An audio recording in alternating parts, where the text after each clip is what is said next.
راج مداری نے محسن راؤ کو یہ کہا، لڑکے میرے پاس آؤ، آج میں تمہیں وہ خاص عمل سکھاؤں گا جس کے ذریعے تم بھی وہ جادو کر سکتے ہو، وہ کرتب کر سکتے ہو جو میں نے تمہاری جان بچانے کے لیے کیا تھا۔ وہ خاصا سخت کرتب ہے، تمہیں بڑے طریقے سے کرنا ہوگا۔ محسن راؤ نے کہا، شکر ہے میری جان بچ گئی، میں تو ڈر گیا تھا کہیں شاید راج مداری کو پتہ چل گیا ہے کہ میں نادرا سے ملتا ہوں اور اب یہ مجھے سزا دینے لگا ہے۔ تبھی راج مداری کے کہنے پر بندر کمرے سے جا کر تیز دھار والا چاقو لے کر آیا۔ راج مداری نے محسن کو پاس بٹھایا۔ راج مداری کو راکھی بتا چکی تھی کہ وہ نادرا سے ملتا ہے۔ راج مداری اس کو کوئی عمل نہیں سکھا رہا تھا بلکہ اس کو اپنی قید میں اچھی طرح سے قید کرنا چاہتا تھا۔ اب یہ ایسی قید تھی کہ عمر بھر چاہ کر بھی محسن راؤ اس کی قید سے رہا نہ ہو سکتا۔ اسے صرف یاد رہتا تو راج مداری، راکھی اور اس کے کرتب، باقی دنیا کو بھول جاتا۔ محسن راؤ یہ سمجھ رہا تھا کہ راج مداری مجھے وہ کرتب سکھا رہا ہے جس کے ذریعے اس نے میری جان بچائی تھی۔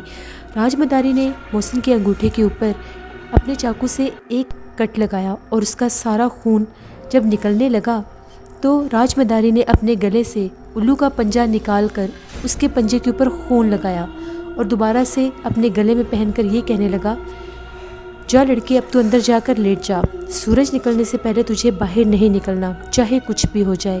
تبھی محسن آرام سے اٹھا اور کمرے کے اندر چلا گیا۔ محسن کہیں نہ کہیں دل میں خوش تھا کہ راج مداری اور راکھی کو اس کے اور نادرا کے بارے میں کچھ بھی پتہ نہیں چلا۔ آج سے ٹھیک 7 دن کے بعد اماوس کی رات تھی۔ ادھر راج مداری اور دوسری طرف جوگی رام پال نے آج ہی منتر شروع کر دیا۔ وہ چاہتا تھا کہ اماوس کی رات تک وہ محسن راؤ کو راج مداری کی قید سے آزاد کروا لے گا۔ رام پال جو کہ ایک جوگی تھا اور جوگی ہونے کے ساتھ ساتھ ایک بہت بڑا جادوگر بھی تھا، وہ بازار گیا اور ایک کوری ہنڈیا اور ایک استرا اور 1 گز کالا کپڑا لے کر آیا۔ اس کالے کپڑے کو لا کر جب وہ گھر پہنچا تو اس نے اپنا عمل شروع کیا۔ اس نے استرے کے اوپر کوئی منتر پڑھا اور اس کے بعد کالے کپڑے پر 3 دفعہ کوئی منتر پڑھ کر پھونکنے لگا۔ اس کے بعد استرے کے ساتھ اس کپڑے کے 3 ٹکڑے کیے، جس میں سے 2 ٹکڑے اس نے منتر پڑھ کے ہنڈیا کے اندر رکھ دیے اور تیسرے ٹکڑے کے اوپر کوئی عمل کر کے ہنڈیا کا منہ باندھ دیا۔ اس کے بعد اس کو اٹھا کر اپنی بستی کے باہر بنے پیپل کے درخت کے پاس آیا، وہاں پر ایک گڑھا کھودا۔ وہ گڑھا اس ہنڈیا کے سائز کے مطابق تھا، وہاں پر اس ہنڈیا کو رکھا اور جب دیکھا کہ ہنڈیا اس میں فٹ آ گئی ہے تو ہنڈیا کو نکال کر اپنے ساتھ لے آیا۔ وہاں پر آ کر اس نے دوبارہ سے کوئی منتر پڑھنا شروع کیا اور بار بار استرے اور ہنڈیا کے اوپر منتر کرنے لگا۔ دوسری جانب راج مداری عمل میں سرد گرم تھا کہ آج میں ایسا عمل کروں گا جس کے بعد ہمیشہ کے لیے یہ لڑکا میری قید میں آ جائے گا۔ یہ بہت تیز بن رہا ہے کہ میری قید سے رہا ہو سکتا ہے، لیکن یہ اس کی بھول ہے۔ 3 دن گزر گئے۔ ادھر راج مداری جنگل میں جا کر عمل کرتا تو ادھر جوگی رام پال اپنے عمل میں سرگرم تھا۔ دونوں ہی اپنی جگہ پر اپنے منتر تیار کر رہے تھے۔ ان دنوں میں 1 سے 2 دفعہ محسن راؤ جوگی رام پال سے ملا تھا۔ جوگی رام پال نے محسن راؤ کے ذمے ایک کام لگایا تھا کہ اگر ہو سکے تو وہ کہ راج مداری کے گلے میں جو الو کا پنجہ ہے وہ محسن راؤ نکال کر لے آئے، لیکن محسن راؤ نے جا کر یہ بات جوگی رام پال کو صاف بتا دی کہ میں چاہ کر بھی یہ کام نہیں کر سکا۔ میں نے بہت کوشش کی کہ راکھی کو اپنے کنٹرول میں کر سکوں، اس کو اپنی باتوں میں بہلا پھسلا کر یہ عمل کر سکوں، لیکن میں ناکام رہا، میں یہ نہیں کر سکا۔ دوسری جانب راکھی بڑی خوش تھی کہ آج سے 7 دن کے بعد ہمیشہ کے لیے محسن راؤ راکھی کا ہو جائے گا، اور دوسری جانب نادرا گن کے دن گزار رہی تھی کہ کب اماوس کی رات ہوگی اور محسن راؤ آزاد ہو جائے گا۔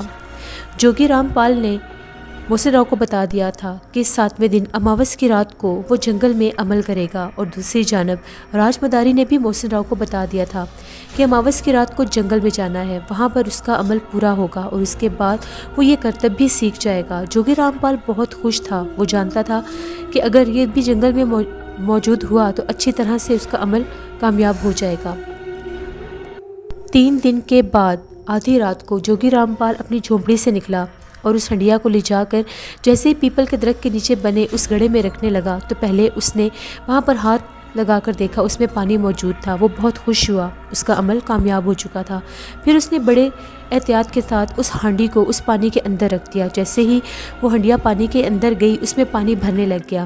تبھی وہیں پر بیٹھ کر جوگی رام پال نے اس میں اپنی ایک انگلی رکھی اور وہاں پر ایک عمل پڑھنا شروع کر دیا۔ جیسے ہی 7 بار اس نے منتر پورا کیا، اس ہنڈیا کو بڑی ترکیب کے ساتھ اس نے وہاں پر دفن کر دیا اور خود اٹھ کر گھر آ گیا۔ دوسری جانب راج مداری بھی ہر طرح کے ٹوٹکے آزما رہا تھا اور پوری طرح سے اپنا عمل تیار کر چکا تھا، بس اب اس عمل کو اماوس کی رات کو پورا کرنا تھا۔ اور اس طرح سے اماوس کی رات سے ایک دن پہلے جوگی رام پال اپنی جھونپڑی سے باہر نکلا اور اس نے جہاں پر پیپل کے درخت کی جڑ میں وہ ہنڈیا دفن کی ہوئی تھی وہاں سے وہ ہنڈیا نکالی اور بڑا خوش تھا۔ اس نے جنگل میں جا کر ایک جگہ پر اپنی جھونپڑی لگائی اور وہاں پر اس کو ڈرائیور ہدایت اللہ نے کھانے پینے کا سارا سامان پہنچا دیا تھا۔ اگر وہ وہاں پر ایک ہفتہ بھی رہتا تو کھانے پینے کا سامان بالکل بھی ختم نہ ہوتا۔ دوسری جانب محسن راؤ اور راج مداری بھی جنگل میں موجود تھے۔ ہر سو اندھیرا پھیلا ہوا تھا۔ راج مداری ایک مخصوص انداز میں بیٹھ کر عمل پڑھ رہا تھا، جبکہ محسن راؤ اس سے 7 قدم دور ایک پتھر پر بیٹھا ہوا تھا۔ تبھی جوگی رام پال نے اپنے سانپوں کی پٹاری میں سے ایک پٹاری نکالی۔ اس میں ایک سانپ تھا، ایک کالا سیاہ سانپ۔ وہ اتنا سخت سانپ تھا کہ اگر اس کی ایک پھنکار بھی گھاس پر پڑ جاتی تو وہ جل کر راکھ ہو جاتی۔ تبھی اسی عمل کے دوران جوگی رام پال نے راج مداری کے جسم کا پہنا ہوا ایک کپڑا مانگا تھا، جو کہ محسن راؤ نے اس کو اس کی ایک تہمت لا کر دی تھی۔ تبھی ایک دم سے جوگی رام پال نے اس تہمت کے اوپر کچھ پڑھ کر اس کو ہوا میں لہرایا تو سانپ نے اپنا پھن نکال کر اس کے اوپر اپنا زہر پھینکا تو اس پر ایک سیاہ دھبا بن گیا۔ تبھی ایک دم سے جوگی رام پال نے اس تہمت کے اوپر کچھ پڑھ کر پھونکا اور اس کے بعد اس کو دوبارہ سے ہوا میں لہرا دیا۔ اب سانپ اس تہمت کو لے کر زمین پر اپنا آپ گھسیٹتا ہوا جنگل میں غائب ہو گیا۔ سانپ جانتا تھا کہ اس کو کیا کام کرنا ہے۔ دوسری جانب جیسے ہی راج مداری نے اپنا آخری عمل کا پڑاؤ شروع کیا تو ایک دم سے ایسا محسوس ہوا جیسے راج مداری کی گردن کے اوپر کسی نے تیز دھار چاقو سے وار کیا ہے۔ وہ ایک دم سے گھرانے لگ گیا، ایسا لگ رہا تھا کہ اس کی جان نکل رہی ہے۔ تبھی وہ چیخنے لگا اور کہنے لگا، اے لڑکے مجھے بچا لے، وہ مجھے مار دے گا، مجھے بچا لے۔ محسن راؤ اندھیرے میں ٹٹولتا جیسے ہی راج مداری کے پاس پہنچا، راج مداری نے اس کو پکڑ لیا۔ اس کی گرفت بہت سخت تھی، اس کے ہاتھ ایسے تھے جیسے پتھر کے ہاتھ ہیں۔ تبھی اس نے محسن راؤ کو یہ کہا کہ تم نے مجھے دھوکہ دیا ہے، تم میرے سے آزاد ہونا چاہتے تھے، لیکن یہ تمہاری بھول ہے، تم کبھی بھی میرے سے آزاد نہیں ہو سکتے۔ اب تم ایسی قید میں جاؤ کہ جہاں تم زندگی بھر قیدی بن کر رہو گے۔ محسن راؤ نے کہا، نہیں، میں نے کچھ نہیں کیا، میں نے کوئی دھوکہ نہیں دیا۔ تبھی جوگی رام پال نے جو عمل کیا تھا اس کا راج مداری کو پتہ چل چکا تھا۔ راج مداری نے یہ کہا کہ یہاں جنگل میں تمہارا عمل توڑنے کے لیے جو جادوگر موجود ہے اس کا مجھے پتہ چل چکا ہے، مجھے ہر چیز کا پتہ چل چکا ہے۔ اس کے ساتھ ساتھ وہ محسن راؤ کا بازو نہیں چھوڑ رہا تھا اور بار بار چلا کر یہ کہہ رہا تھا، دیوا کالی مدد کر، دیوا کالی مدد کر۔ ابھی اس کو چلاتے کچھ ہی پل گزرے تھے، محسن راؤ چاہ کر بھی اپنا ہاتھ نہیں چھڑوا پا رہا تھا۔ تبھی ایک نرم و ملائم ہاتھ راج مداری کی جگہ پر محسن راؤ کے ہاتھ میں آیا۔ محسن راؤ کو سمجھ نہیں آئی کہ یہ ہاتھ کس کا تھا۔ تبھی ایک دم سے راج مداری کی آواز دور ہوتی گئی، یہاں تک کہ اس کی آواز بالکل بند ہو گئی۔ تبھی جلدی سے محسن راؤ نے وہاں پر پڑی لالٹین کو جلایا تو وہ اگلا منظر دیکھ کر حیران ہو گیا۔ راج مداری کی لاش بالکل گل کر پانی بن چکی تھی۔ اس کو ایک ایسے سانپ نے ڈسا تھا کہ اس کا پورا جسم پگھلنے لگ گیا تھا۔ محسن راؤ ڈر گیا اور فوراً سے پیچھے ہٹ گیا کہ کہیں سانپ مجھے بھی نہ پکڑ لے۔ یہ ریشمی ہاتھ کس کا تھا؟ یہاں پر تو کوئی موجود نہیں ہے۔ وہ تیزی کے ساتھ چلتا ہوا جوگی رام پال کے پاس آیا۔ اسے پتا تھا جوگی رام پال کی جھونپڑی کہاں پر ہے۔ جیسے ہی وہ جوگی رام پال کی جھونپڑی کے پاس پہنچا تو اگلا منظر دیکھ کر حیران ہو گیا۔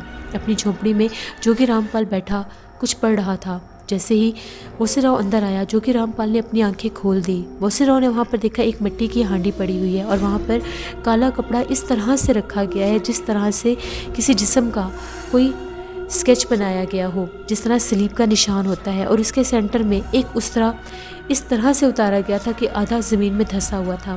تبھی جیسے محسن راؤ کو وہاں پر جوگی رام پال نے دیکھا تو جوگی رام پال نے یہ کہا، تم ہو گئے آزاد۔ محسن راؤ کو یقین نہیں آ رہا تھا، یہ کیسے ممکن ہے؟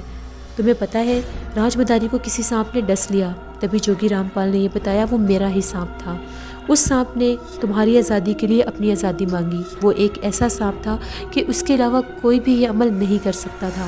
تمہارے پیچھے میں نے اس سانپ کو بھی آزاد کر دیا، اور اب جو راج مداری تھا وہ مارا گیا ہے، اور اب تم بھی اس کی قید سے آزاد ہو۔ تبھی محسن راؤ نے اس کا شکریہ ادا کیا اور یہ کہا کہ میں معافی چاہتا ہوں، میری وجہ سے تمہارا قیمتی سانپ آزاد ہو گیا۔ جس کے بعد جوگی رامپال نے یہ کہا کہ میں نے اس عمل کے عوض کافی پیسے لیے ہیں، مجھے اس کی کوئی پرواہ نہیں، اب تم آزاد ہو۔ اتنی ہی دیر میں ہدایت اللہ بھی وہاں پر پہنچ گیا۔ جب اس نے دیکھا کہ محسن راؤ وہاں پر موجود ہے اور وہ آزاد ہو چکا ہے تو اسے بڑی خوشی ہوئی۔ تبھی اس نے یہ کہا کہ صاحب اب آپ جا کر بستی سے اپنا ضروری سامان اٹھا لیں، میں پل کے پاس جوگی مہاراج کو لے کر آتا ہوں۔ جوگی مہاراج کو گھر چھوڑیں گے اور آپ کو میں بہرام نگر لے جاؤں گا، بڑی بیوی آپ کا انتظار کر رہی ہوں گی۔ محسن راؤ نے کہا یہ بالکل ٹھیک ہے۔ تبھی محسن راؤ جلدی سے بستی میں گیا اور وہاں پر جب پہنچا تو راکھی سو رہی تھی۔ اس نے جلدی سے اپنا ضروری سامان اٹھایا۔ اتنی دیر میں ہدایت اللہ ڈرائیور جوگی کو لیے پل کے پاس پہنچ گیا۔ اسی طرح سے جوگی، محسن راؤ اور ڈرائیور تینوں گاڑی میں بہرام نگر کے لیے نکل گئے۔ پہلے انہوں نے جوگی کو اس کی بستی میں چھوڑا، اس کے بعد محسن راؤ کو لے کر ہدایت اللہ جیسے ہی بہرام نگر پہنچا تو گڑھی پر پہنچ کر وہ بہت زیادہ خوش ہوا۔ گڑھی میں موجود نادرا اس کے انتظار میں تھی، وہ کھڑکی میں کھڑی ہوئی تھی۔ جیسے اس نے جیپ آتے دیکھی وہ بھاگتی ہوئی نیچے آئی۔ جب اس نے ہدایت اللہ کے ساتھ محسن کو دیکھا اس کی خوشی کا کوئی ٹھکانہ نہیں تھا۔ اس نے یہ کہا ارے آپ تو آپ ہی گئے، میں تو آپ کو لینے کے لیے کل خود آنے والی تھی۔ تبھی محسن راؤ نے یہ کہا اچھا اگر آپ آنے والی تھی تو میں واپس چلا جاتا ہوں، جس پر نادرا نے یہ کہا نہیں اب آپ آ گئے ہیں، اب آپ کہیں نہیں جا سکتے۔ تبھی ڈرائیور ہدایت اللہ کے ساتھ محسن راؤ جب وہاں پر اترا، جیپ سے اترا تو نادرا اس کو لے کر اپنے عالیشان بنگلے کے اندر آ گئی۔ یہ گڑھی کا سب سے بڑا بنگلہ تھا۔ نادرا ایک بہت بڑے ذمہ دار راجا کی بیٹی تھی۔ ذمہ دار ان دنوں پیرس گیا ہوا تھا۔ نادرا نے اس کے لیے بہت اچھے کھانے کا اہتمام کیا ہوا تھا۔ نادرا نے جب محسن راؤ کو دیکھا وہ بہت خوش تھی۔ اس نے یہ کہا کہ جوگی تو بڑے کام کا نکلا، میں تو اس کو صرف سپیرا سمجھ رہی تھی۔ جس پر محسن راؤ نے یہ کہا نہیں وہ سچ میں جانا مانا جادوگر تھا، تم جانتی ہو مجھے آزاد کرنے کے لیے اس نے اپنا ایک قیمتی سانپ بھی کھو دیا، لیکن میں بہت خوش ہوں اس نے مجھے آزاد کر دیا، اب میں لاہور بھی جا سکتا ہوں۔ نادرا نے کہا جی ضرور، آپ بے شک لاہور چلے جائیے گا، لیکن 1-2 دن میرے پاس رکنے کے بعد۔ جس پر محسن راؤ نے یہ کہا ہاں کیوں نہیں۔ تبھی نادرا نے یہ کہا یہ آپ نے اپنی کیا حالت بنائی ہوئی ہے۔ جس پر محسن راؤ نے یہ بتایا کہ میں جنگل سے آ رہا ہوں، میں نے بھی کپڑے بھی نہیں بدلے اسی لیے جنگلی لگ رہا ہوں۔ نادرا نے یہ کہا نہیں بات جنگلی کی نہیں ہے، آپ جائیے اور نہا دھو کر اپنا حلیہ درست کریے، میں آپ کے لیے کچھ کپڑے بھجواتی ہوں، آپ وہ کپڑے فی الوقت پہن لیجئے، کل آپ کے لیے نئے کپڑے تیار ہو جائیں گے۔ یہاں پر ہمارے ایک ٹیلر ماسٹر ہیں رزاق ماسٹر، وہ آپ کے ناپ کے مطابق کپڑے بنوا دیں گے، اتنے میں آپ بابا کے کپڑے پہن سکتے ہیں۔ تبھی ایک دم سے محسن راؤ کو زمیندار کا خیال آیا اور اس نے پوچھا کہ وہ کہاں پر ہیں۔ جس پر نادرا نے یہ بتایا کہ وہ بہت زیادہ زندہ دل انسان ہے، وہ سیر و تفریح میلے تماشے بہت شوق سے دیکھتے ہیں، ان دنوں وہ پیرس گئے ہوئے ہیں، ان پر ان دنوں سیر و تفریح کا بھوت سوار ہے۔ تبھی محسن راؤ ہنسنے لگا اور کہنے لگا اور ان کی بیٹی پر کون سا بھوت سوار ہے۔ جس پر نادرا نے یہ کہا یہ بھوت تو میرے سامنے ہی بیٹھا ہے۔ محسن راؤ بہت ہنسنے لگ گیا۔ تبھی ڈرائیور ہدایت اللہ کو نادرا نے کہا صاحب کو ان کا مہمانوں والا کمرہ دکھاؤ۔ گیسٹ روم میں جیسے ہی محسن راؤ آیا، اتنا بڑا اتنا خوبصورت عالی شان کمرہ دیکھ کر وہ حیران ہو گیا۔ جیسے ہی اس کے جسم کے اوپر سے راج مداری کا جادو اترا تھا، اسے اپنا ماضی یاد آ گیا تھا، اس کے ماں باپ، اس کا لاہور میں گھر، اس کے چچا کا کیا ہوا اس پر وار، اس کی جائیداد، اس کی زمین، سب کچھ یاد آ گیا تھا، ان کی حویلی، سب کچھ اس کو ایک ایک لفظ یاد آ گیا تھا، سامن پور میں جو کچھ بھی ہوا تھا۔ تبھی اس نے یہ کہا کہ میں اپنے چچا کو نہیں چھوڑوں گا، کیا میں اتنا عرصہ اپنے والدین سے دور رہا، میں راج مداری کے جادو کے سحر میں تھا، یہ بھی بھول گیا تھا کہ میرے والدین بھی ہیں اور میرے ساتھ کیا کچھ ہو گیا، لیکن اب میں بچہ نہیں رہا، اب میں ایک جوان ہوں، نوجوان لڑکا، اب میں ایک ایک کو دیکھ لوں گا۔ اتنی دیر میں دروازے پر دستک ہوئی تو ایک نوکر اندر آیا اور اس نے کچھ کپڑے لا کر ٹیبل پر رکھ دیے، ان میں سے ایک سوٹ اٹھا کر محسن راؤ نہانے کے لیے غسل خانے میں چلا گیا۔ جیسے محسن راؤ نہا کر خود کو بڑے آئینے میں دیکھ رہا تھا، وہ اپنے آپ کو دیکھ کر حیران ہو گیا، کیونکہ راج مداری کے گھر میں کوئی بھی آئینہ موجود نہیں تھا، بس ایک چھوٹا سا کانچ کا ٹکڑا تھا جس میں سے صرف ٹکڑوں میں ہی چہرہ نظر آتا تھا۔ وہ تو جانتا ہی نہیں تھا کہ اب وہ ایک چھوٹے سے بچے سے ایک بالکل کڑیل نوجوان بن چکا ہے۔ خود کو دیکھ کر وہ حیران ہو گیا۔ وہ خاصا خوبصورت تھا، قد کاٹ کا خوبصورت لڑکا۔ تبھی اس کو ایک دم سے احساس ہوا جیسے واش روم میں اس کے ساتھ کوئی اور بھی موجود ہے۔ اس نے پیچھے پلٹ کر دیکھا تو اس کو کوئی بھی نظر نہیں آیا، لیکن اس کو احساس ہوا تھا کہ اس کے کان کے پاس آ کر کسی نے سانس لیا ہے۔ تبھی وہ گھبرا گیا۔ اس نے فوراً سے ٹاول کو خود کو لپیٹ لیا اور کپڑے بدل کر باہر آ گیا۔ اتنی دیر میں دروازے پر دوبارہ دستک ہوئی۔ ایک نوکر نے آ کر یہ کہا کہ بی بی آپ کا انتظار کر رہی ہیں کھانے والے میز پر۔ جیسے ہی محسن راؤ وہاں پر آیا، کھانے کے ٹیبل پر نادرا بیٹھی تھی۔ نادرا نے جیسے ہی اس کو دیکھا بہت خوش ہوئی۔ محسن راؤ بہت خوبصورت لگ رہا تھا۔ نادرا اس کو چاہت بھری نظروں سے دیکھنے لگ گئی۔ تبھی محسن راؤ نے یہ کہا کیا ہوا، میں اچھا نہیں لگ رہا؟ نادرا نے یہ کہا نہیں، آپ اچھے نہیں، بہت اچھے لگ رہے ہیں، آئیے یہاں پر بیٹھیے۔ تبھی محسن راؤ نے اور نادرا نے مل کر کھانا کھایا۔ دونوں ایک دوسرے کو پسند کرنے لگ گئے تھے۔ باتوں باتوں میں نادرا نے راکھی کا ذکر چھیڑا اور یہ کہنے لگی راکھی تو آپ پر مر مٹی تھی نا، اب آپ کا انتظار کر رہی ہوگی۔ محسن راؤ نے یہ کہا ہاں، اس میں کوئی شک نہیں، وہ مجھ پر مر مٹی تھی۔ نادرا نے یہ کہا کہ کیا وہ بہت خوبصورت تھی؟ بہت خوبصورت تو نہیں تھی، لیکن خوبصورت تھی۔ لیکن مجھے سمجھ نہیں آ رہی آپ کو یہ باتیں کس نے بتائیں؟ مجھے یہ باتیں ڈرائیور ہدایت اللہ نے بتائی ہیں، جس نے اس کی آنکھوں میں آپ کے لیے چاہت دیکھی تھی۔ یہ میں ضرور جانتا ہوں کہ اس نے مجھے بہت چاہا تھا، اسی لیے نہیں بستی کی ہر لڑکی میرے اوپر مرتی تھی، لیکن میں کسی اور کے شہر میں تھا، اس کے شہر میں جو میرے سامنے بیٹھی ہے۔ نادرا مسکرانے لگی اور یہ کہنے لگی کہ آپ کو راکھی کا خیال آیا؟ تبھی محسن راؤ نے یہ کہا چھوڑیں ان باتوں کو، راکھی کا ذکر کہاں سے آ گیا؟ یہ غیر ضروری باتیں ہیں، ان کو چھوڑ دیجیے، میری زندگی کوئی اور ہے۔ کیا میں آپ سے ایک بات پوچھ سکتا ہوں نادرا؟ جس پر نادرا نے کہا جی ضرور پوچھیں۔ اگر میں ایک مداری کا بیٹا ہوتا کیا تب بھی تم مجھ سے اتنی محبت کرتی، یا صرف اس لیے محبت کی ہے کہ میں بھی ایک ذمہ دار کا بیٹا ہوں؟ جس پر نادرا کو یہ بات بہت ناگوار لگی۔ نادرا نے یہ کہا جب تم نے پہلی بار میرے ہاتھ پر انگوٹھی رکھی تھی تب تم ایک مداری کے ہی بیٹے تھے، میں نہیں جانتی تھی کہ تم کون ہو۔ اس وقت میں تمہیں اپنا دل دے بیٹھی تھی، اور دوسرے دن جب میں تمہارے سے ملنے پل پر آئی تھی تو میری روح بھی تمہاری ہو چکی تھی، اور میں تب بھی نہیں جانتی تھی کہ تم ایک مداری کے بیٹے ہو یا ذمہ دار کے۔ وہ تو تم نے مجھے تب بتایا جب میں اقرار کر چکی تھی۔ تم نے اتنی بری بات میرے بارے میں کیوں سوچی؟ جس پر محسن راؤ کو لگا کہ اس نے کوئی غلط بات کی ہے۔ محسن راؤ نے یہ کہا نہیں، میرا مطلب یہ نہیں تھا کہ میں تمہیں تکلیف دوں، میں نے تو بس ایک وضاحت چاہی تھی۔ اچھا سنو، مجھے لاہور جانا ہے۔ ہاں تو جائیے نا، آپ کو ہدایت اللہ چھوڑ آئے گا، بلکہ اگر آپ چاہیں تو میں بھی چلتی ہوں۔ نہیں ایسے نہیں، میں چاہتا ہوں پہلے میں جاؤں، اپنے ماں باپ سے ملوں، پھر ان کو تمہارے بارے میں بتاؤں، پھر وہ راجہ صاحب سے آ کر ملیں گے، اور اس طرح سے تم ان سے ملنا، جیسے آپ کی مرضی۔ ویسے میں آپ کے گھر کی بات نہیں کر رہی تھی، گلبرگ میں میرے چچا رہتے ہیں، میں ان کے گھر ہی جایا کرتی ہوں۔ محسن راؤ نے کہا کہ ٹھیک ہے، پھر ہم کل چلیں گے۔ نادرا نے کہا کل نہیں، کل آپ کے ٹیلر ماسٹر آئیں گے، وہ آ کر آپ کے کپڑوں کا ناپ لے کر جائیں گے، آپ کے نئے کپڑے سل لیں، میں آپ کے والدین کے سامنے شرمندہ نہیں ہونا چاہتی۔ چلیے اب ہم ٹہلتے ہیں۔ تبھی وہ گڑی کے باغ میں آئے اور ٹہلنے لگ گئے۔ کچھ دیر کے بعد محسن راؤ نے یہ کہا میں بہت تھکا ہوا ہوں، مجھے کچھ دیر آرام کرنا ہے۔ جس پر نادرا نے یہ کہا جی ضرور، آپ اپنے کمرے میں جا کر آرام فرمائیے۔ نادرا نے محسن راؤ کو اس کے کمرے تک چھوڑا اور خود اپنے کمرے میں چلی گئی۔ ابھی دوپہر کا ٹائم تھا۔ جیسے ہی محسن راؤ آ کر وہاں پر بستر پر لیٹا، اسے بہت سکون محسوس ہوا۔ وہ اپنی زندگی کے بارے میں سوچنے لگ گیا، کس طرح سے راج مداری نے اس کی جان بچا کر اس کو اپنا قیدی بنا لیا تھا، آخر اس نے ایسا کیوں کیا؟ میرے زندگی کے 5 سال مجھ سے چھین لیے۔ خیر کوئی بات نہیں، اب میں واپس اپنی زندگی میں لوٹ جاؤں گا۔ ابھی یہ باتیں سوچ ہی رہا تھا کہ اس کی آنکھوں میں نیند اترنے لگی۔ جیسے اس نے آنکھیں بند کی تو وہ باتھ روم سے مسکراتی ہوئی باہر نکلی۔ باتھ روم سے مسکراتی ہوئی جب باہر آئی تو آ کر محسن راؤ کو سوتا دیکھ کر مسکرانے لگی۔ یہ کتنا خوبصورت ہے، اتنا خوبصورت لڑکے کو دیکھ کر تو کوئی بھی جن سے مخالف اس کے اوپر مہربان ہو سکتی ہے۔ تبھی اس نے ایک دم سے محسن راؤ کے پاؤں کے دونوں انگوٹھے پکڑے اور اس کے جسم میں سرایت کرنے لگ گئی۔ محسن راؤ کو یہ لگا کہ جیسے اس کے پاؤں کی طرف سے کوئی دھواں اٹھ رہا ہے جو اس کے سینے تک پہنچ گیا ہے۔ اس کے جسم کو ایک عجیب سا بوجھ محسوس ہوا۔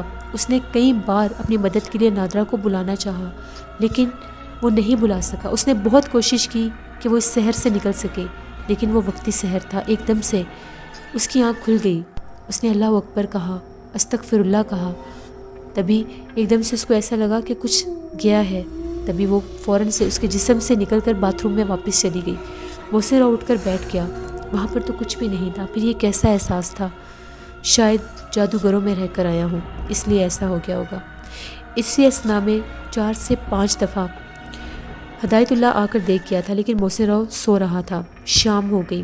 تبھی نادرا نے ہدایت اللہ سے یہ کہا کہ جاؤ صاحب کو اٹھا کر آؤ. تبھی ہدایت اللہ آیا اور اس نے بہت زور سے محسن راؤ کو جگایا. محسن راؤ جب جاگا تو ہدایت اللہ نے کہا صاحب شام ہو گئی ہے اور آپ دوپہر سے سو رہے ہیں، کیا رات بھر سوتے ہی رہیں گے؟ جس پر محسن راؤ نے یہ کہا نہیں، میں ابھی آ رہا ہوں، بس تم چلو میں آتا ہوں. تبھی وہ واش روم میں جانے لگا اور اس کو یہ کہنے لگا رکو میرے ساتھ ہی جانا، میں بس منہ پر پانی کا چھینٹا مار کر آیا.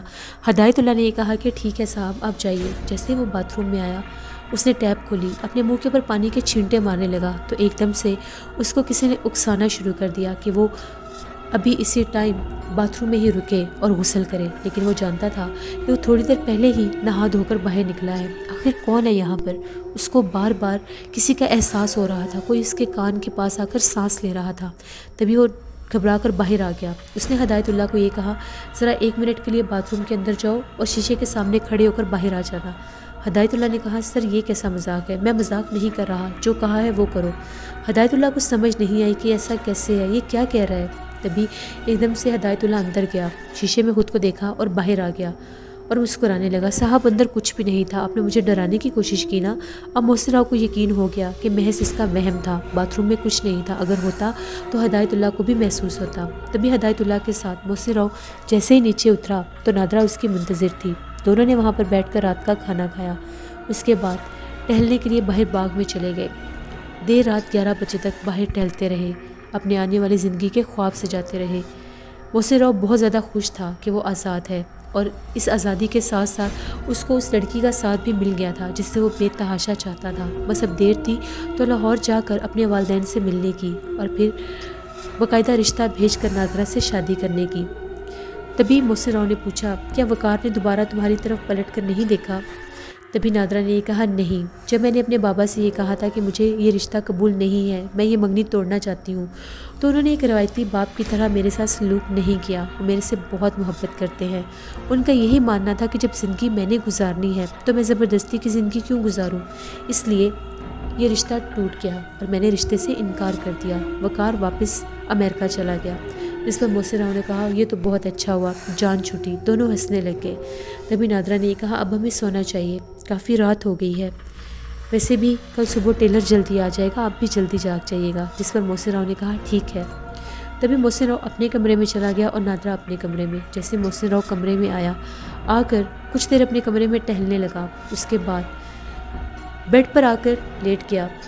ابھی وہ یہی خیال سوچ رہا تھا کہ میرے ماں باپ کیسے ہوں گے، مجھ سے بچھڑ کر پتہ نہیں وہ کیا سوچتے ہوں گے، آخر میرے چچا نے ان کے آگے کیا جھوٹ بولے ہوں گے، جب وہ مجھے دیکھیں گے تو ان کا کیا ری ایکشن ہوگا. یہ ساری باتیں سوچتے سوچتے وہ پھر سونے لگا. ابھی وہ نیم غنودگی میں ہی تھا. تبھی وہ باتھ روم سے دوبارہ نکلی اور چلتی ہوئی اس کے پاس آ کر کھڑی ہو گئی. اس نے پھر وہی عمل دہرایا. محسن راؤ کے پاؤں کے دونوں انگوٹھے پکڑ لیے اور دونوں انگوٹھوں کے ذریعے اس کے جسم میں سرایت کرنے لگ گئی. اس کے جسم پر ایک عجیب سی کیفیت طاری ہو گئی. محسن راؤ کو نہیں پتا تھا کہ اس کے ساتھ کیا ہو رہا ہے، بس اس کو اتنا پتا تھا کہ اس کے ہوش ختم ہو رہے ہیں. اور اس کو اسی وقت کسی نرم سے لمس کا احساس ہوا، جیسے کوئی ہاتھ اس کے ہاتھ کے پاس ہے. آنکھیں کھول کر دیکھا تو وہاں پر کوئی بھی نہیں تھا. اسے کچھ سمجھ نہیں آ رہی تھی کہ یہ احساس کیسا ہے. تبھی رات گزر گئی. اس کے کانوں میں بہت تیز ہوائیں چل رہی تھیں. وہ رات کے کس پہر سویا وہ نہیں جانتا. جب صبح آنکھ کھلی تو وہ اس کا جسم نڈھال تھا، اس سے اٹھا نہیں جا رہا تھا. ایسے لگ رہا تھا اسے بہت تیز بخار ہے. رات کو تو وہ بالکل ٹھیک سویا تھا، پھر اتنا تیز بخار کیوں محسوس ہو رہا تھا؟ جیسے ہی وہ بڑی مشکل کے ساتھ اٹھا کہ واش روم میں جا کر نہا دھو کر فریش ہو سکے، اس کو کچھ سمجھ نہیں آ رہی تھی کہ اس کا سر کیوں چکرا رہا ہے. جیسے ہی وہ اپنے بیڈ سے کھڑا ہوا اس کی آنکھوں کے آگے اندھیرا ہو گیا. وہ پھر بیٹھ گیا. وہ بالکل تندرست تھا، پھر اس کو کیا ہو گیا؟ ایک دم سے اتنا بیمار اور لاغر کیوں ہو گیا؟ بڑی مشکل کے ساتھ چلتا ہوا باتھ روم میں گیا. جب جا کر آئینے میں اپنا چہرہ دیکھا تو ڈر گیا. اس کا چہرہ ایسے تھا جیسے کسی زرد چھپکلی کا چہرہ ہوتا ہے. آخر میرا چہرہ اتنا زرد کیوں ہو گیا ہے؟ میرے جسم کا سارا خون کس نے نچوڑ لیا؟ بڑی مشکل کے ساتھ ہاتھ منہ دھو کر باہر نکلا تو دروازے پر دستک ہوئی. جیسے ہی دروازہ کھلا